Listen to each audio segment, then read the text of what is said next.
بصوا بقى النهارده ان شاء الله هنعمل سينابون بطريقه تحفه جدا، هينجح معاك ان شاء الله من اول مره. الصوص الابيض اللي دايما في ناس بتشتكي لي منه ان هو مش بيظبط معاها. طبعا السينابون يعني صوص ابيض، تمام؟ يعني هو السينابون مشهور بالصوص الابيض.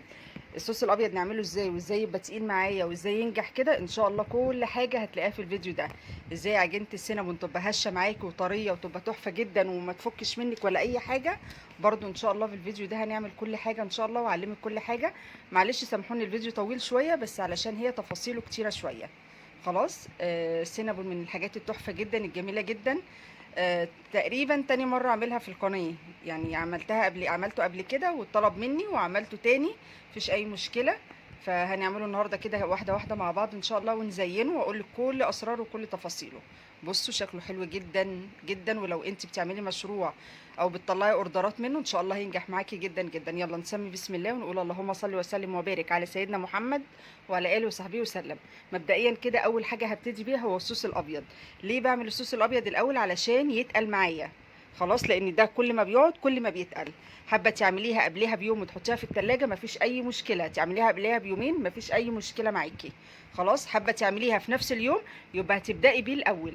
طيب مقاديره ايه؟ مقاديره معايا هنا كوبايتين من السكر البودره، كوبايتين من الحليب البودره، ماشي، معلقه من الزبده، نص كوبايه من الكريم شانتيه، معايا هنا جبنه. بصوا بقى، اي جبنه كريمي انت تفضليها هاتيها. انا اهم حاجه عندي ان الجبنه ما تكونش باي طعم خالص، يعني هي بالقشطه او ساده، بس ما تكونش باي قطعم نهائي. انا هنا استخدمت الجبنه اللي هي المكعبات الكيري. خلاص، حابه انت تستبدليها بجبنه مثلثات باي جبنه مفيش مشكله. ومعايا كوبايه من الميه السخنه جدا. هحط كل المكونات دي في الخلاط او في الهاند بلندر زي ما انت حابه. واضربهم كويس قوي. يبقى كوبايتين من السكر البودره، كوبايتين من الحليب البودره، نص كوبايه من الكريم شانتيه، 8 قطع من الجبنه او علبه جبنه اللي هي 250 جرام الكريمي. خلاص، اي جبنه يا جماعه تفضلوها بس من غير قطعم خالص. ومعايا ميه سخنه ومعايا كيس فانيليا على فكره. احط كل المقادير ومعلقه واحده بس زبده، والزبده تكون طبعا بدرجه حراره المطبخ، هو كده كده الجو حر فتلاقي كل حاجه سايحه ونايحه معاكي يعني. يلا كل المقادير دي هضربها كويس قوي في الخلاط، وزي ما قلت لك لو انت هتعملي في نفس اليوم الصوص الابيض يبقى هتبداي بيه علشان يلحق يتقل معاكي. فهتعمليه وتغطيه وتحطيه في التلاجة على ما تعملي بقى بقيه الوصفه بتاعتك. حابه تعمليها قبلها بيوم ده يفضل يعني. يلا حطيت كل حاجه وعليهم كوبايه الميه السخنه وضربتهم في الخلاط وده القوام بتاعه. وكل ما بيتقل يا جماعه، كل ما بيقعد كل ما بيتقل. حسيت ان الخليط بتاعك وانت بتضربيه تقيل، زودي شويه ميه تاني. يعني زودي شويه ميه بس اهم حاجه الميه تكون سخنه. بصوا ده القوام بتاعه لسه هيتقل كمان. والمقادير اللي انا بديها لك دي على قد كميه الدقيق اللي انت عاملاها. يعني انا النهارده هشتغل على كيلو ونص دقيق، لو انت هتشتغلي على اقل من كده ممكن تقللي المقادير دي. خلاص، يعني انت ممكن تعملي نص كيلو دقيق مثلا، فمش هتستخدمي الكميه اللي انا قلت لك عليها دي كلها. فالمقادير دي يا جماعه على قد المقادير اللي انا عاملاها. يلا نبدا بقى في العجينه نفسها. معايا هنا زي ما قلت لكم كيلو ونص من الدقيق، وطبعا السينابون بيحتاج عجن كتير قوي، فانا مش هقدر اشتغل على ايدي نهائي فهشتغل بالعجان. الكيلو ونص دقيق انت ممكن تنصصيه، ممكن تعملي نص كيلو، ممكن تعملي كيلو الا ربع، ممكن تعملي دي كيلو. فانا هديك المقادير بتاعت كيلو ونص وانت بقى ايه نصصي زي ما انت عايزه. كيلو ونص دقيق حطيت له ايه؟ هحط له 4 بيضات مع فانيليا مع معلقه خل، مع رشه ملح مع نص كوبايه سكر، والسكر عادي مش بودر ولا حاجه، مع يعني بصوا قد ايه زبده. يعني عايزه اديها لك بالجرام وعايزه اديها لك بالكوبايه. يعني ممكن نقول مثلا ربع كيلو زبده او 200 جرام زبده. بلاش ربع كيلو عشان ما تبقاش كتير قوي، احنا لسه هنحط زبده تاني. ربع كيلو زبده او مثلا كوبايه الا ربع. خلاص. ومعايا كمان بيكنج باودر، استخدمت كيس كامل. ومعايا 2 معلقه خميره او باكو خميره. خلاص، وميه دافيه طبعا للعجن. حطيت كل حاجه في العجان ما عدا الزبده مش هحطها دلوقتي. والميه طبعا هنزل بيها واحده واحده وهقول لك العجينه دي خدت مني ميه قد ايه. وهبدا يلا اقلب كده العجينه مع بعض. لسه ما حطيتش الزبده، حطيت كل حاجه ما عدا الزبده. كل المقادير دي يا جماعه هسيبها لكم في صندوق الوصف علشان اللي حابب يرجع لها، مش كل شويه يشغل الفيديو عشان الناس اللي عندها باقه طبعا. فهسيبها لك في صندوق الوصف علشان لما تحبي ترجعي لها تبصي على صندوق الوصف على طول، ما ترجعيش الفيديو وتشغلي تاني. تمام. بعد بقى ما العجين كله اختلط واتلم مع بعضه، هنا هبدأ احط الزبدة، والزبدة زي ما انتوا شايفينها سايحة من الحر، يعني هي مش محتاجة اصلا ان انا ادوبها ولا اي حاجة. انا طلعتها بره التلاجة شوية، طلعت بالشكل اللي انتوا شايفينه ده، ساحت لوحديها. يلا بقى هفضل اعجن فيها واقلب واعجن واقلب. السينابون من الحاجات اللي بتحتاج عجينة عجن كتير، يعني انت لو هتعجني على ايدك هتاخد منك مجهود شوية. بصوا هنا طبعا هشوف الخليط، لا الخليط لسه محتاج يتعجن تاني. هبدأ الم الزبدة اللي في الجناب. خدت مني قد ايه ميه؟ خدت مني كوبايتين، وبعد كده رحت حاطه نص كوبايه تاني، يعني بالظبط خدت مني كوبايتين ونص ميه. الميه دافيه عشان تخمر على طول. وعايزه اقول لكم هي في الجو ده بتخمر، بصوا مفيش في تلت ساعه بتكون خمرانه. بصوا العجينه معايا تحفه جدا. المقادير اللي بقولها لك دي التزمي بيها بالظبط، والله يا جماعه العجينه تحفه وهشه جدا، ما تزودوش ولا تنقصوا اي حاجه. بصوا طريه جدا جدا، بس ما بتلزقش في ايدي زي ما انتم شايفين كده، يعني هي مش متحمله ان انا امسكها، بس مش بتلزق في ايدي. هلم العجينه كده على طول عشان تقيله على ايدي، بسم الله ما شاء الله يعني. فايه هلمها كده وارجعها تاني في الطبق بتاعها، واغطيها واسيبها تخمر. وعايزه اقول لكم ان هي يعني ما قعدتش تلت ساعه، بسم الله ما شاء الله، ولقيتها ارتفعت على طول. وده بسبب طبعا الجو اللي احنا فيه، ربنا يا رب يرحمنا برحمته. بصوا بقى تعالوا نعمل الحشو بتاعنا. عباره عن ايه؟ كوبايه من السكر، السكر العادي اللي هو الحبيبات العادي، وعليهم معلقتين كبار من الكاكاو، بس انا بنخلهم عشان ما يبقاش الحشوه فيها اي تكتلات ولا اي حاجه. خلاص. وهحط لهم قرفه، نص معلقه قرفه. بتحبي القرفه زودي، ما بتحبيش طعم القرفه قوي يبقى كفايه نص معلقه. ما بتحبيش القرفه خالص بقى يبقى استغني بقى عن القرفه خالص، وممكن تحطي نسكويك بس. نسكويك تحفه على فكره، انا جربته قبل كده وحلو قوي. ده الناس اللي هي ما بتحبش القرفه خالص. بتحبيها يبقى هو ده الخليط بتاع السينابون المعروف. خلاص كده هو ده الخليط بتاعنا. بصوا بسم الله ما شاء الله، تلت ساعه والله العظيم يا جماعه، ولقيت العجينه ارتفعت معايا بالشكل اللي انتوا شايفينه ده. يلا هبدا بقى افرد ايه على الرخامه بتاعتي. هجيب بس شويه دقيق كده لان العجينه بتاعته طريه قوي اهو. وابدا بقى اخد نص الكميه، انا مش هقدر طبعا افرد الكميه كلها، انا هاخد نص الكميه بس. هبدا بس اشيل الدقيق الزياده ده عشان ما يجينيش كله في العجينه بتاعتي. وهحط بقى نص الكميه وابدا افردها اهو زي ما انتم شايفين.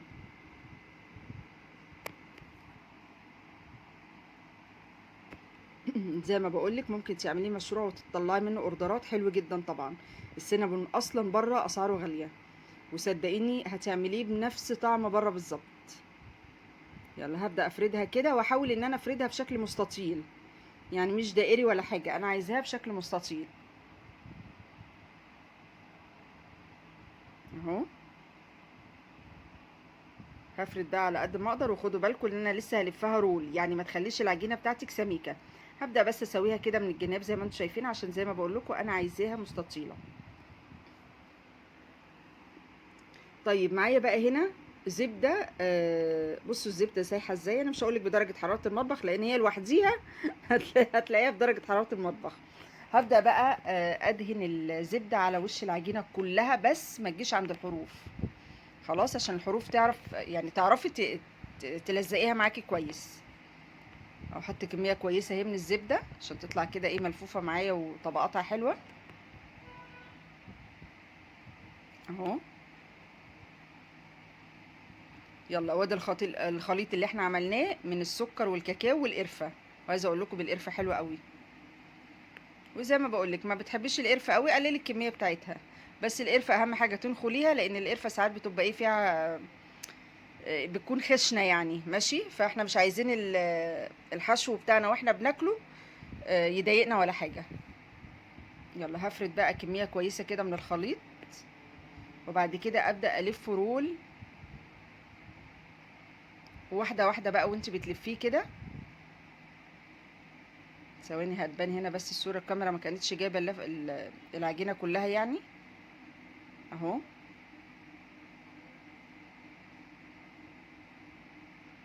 اهو بمنتهى السهوله، عجينه طريه جدا وناجحه جدا، وصوص في منتهى الجمال. انا شايفه ان ده والله العظيم يعني احلى صوص ممكن تعمليه الصوص الابيض بتاع السينابون.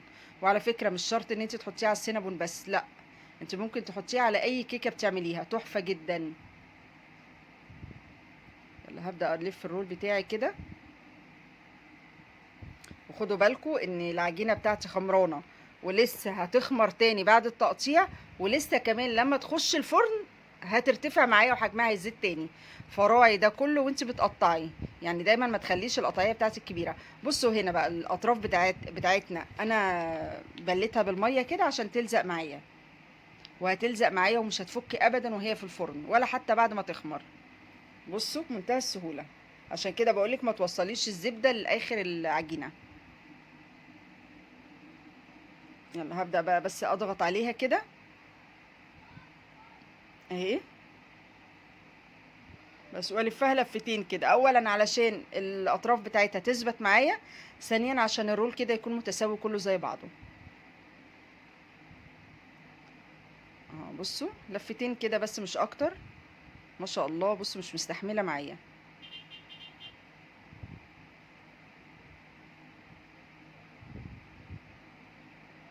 وكل ما بتلفيه كل ما بتحسي ان هو ايه، اداكي طول اكتر. يلا هبدأ بقى اقطعه هنا. تقطعي بقى ايه بالحجم اللي انت عايزاه، بس زي ما بقولك خدي بالك هو لسه حجمه هيتضاعف تاني، وبعد ما يخش الفرن هيتضاعف تالت.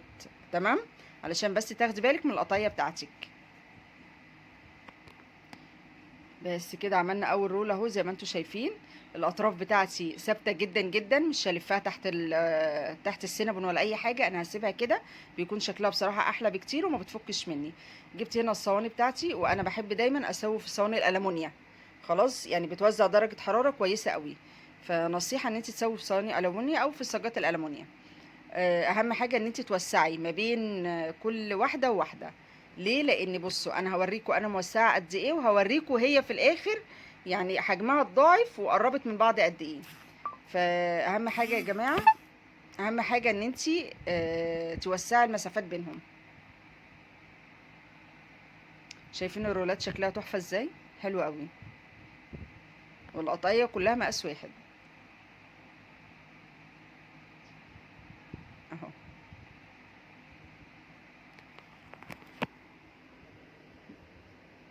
بس تمام كده، اجيب بس صينيه تانية لان زي ما اقول لكم مش هنزنقهم في بعض. يلا ادي الصينيه التانية وابدا ايه، ارص بقيه الكميه، وبرضه هوسع بينهم.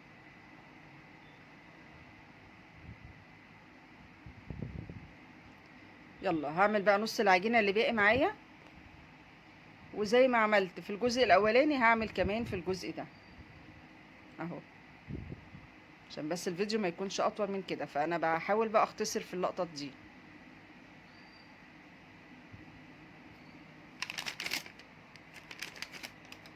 هوزع برضو الزبده كويس قوي، وعليها الخليط بتاع الكاكاو والقرفه والسكر.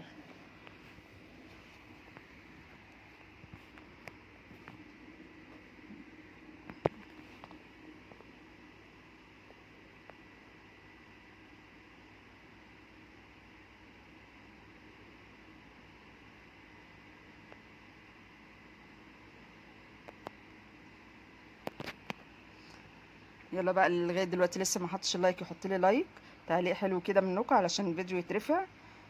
وان شاء الله في وصفات لسه جايه كتير ان شاء الله هنعملها مع بعض الفتره الجايه.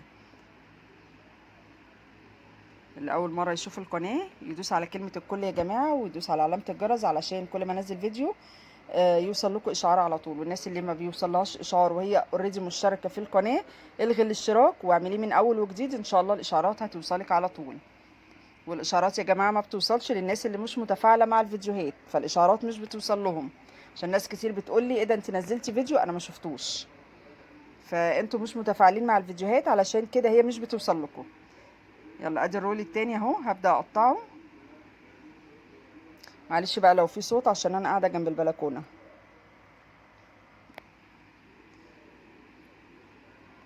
يلا هبدا بقى ارص الكميه دي كمان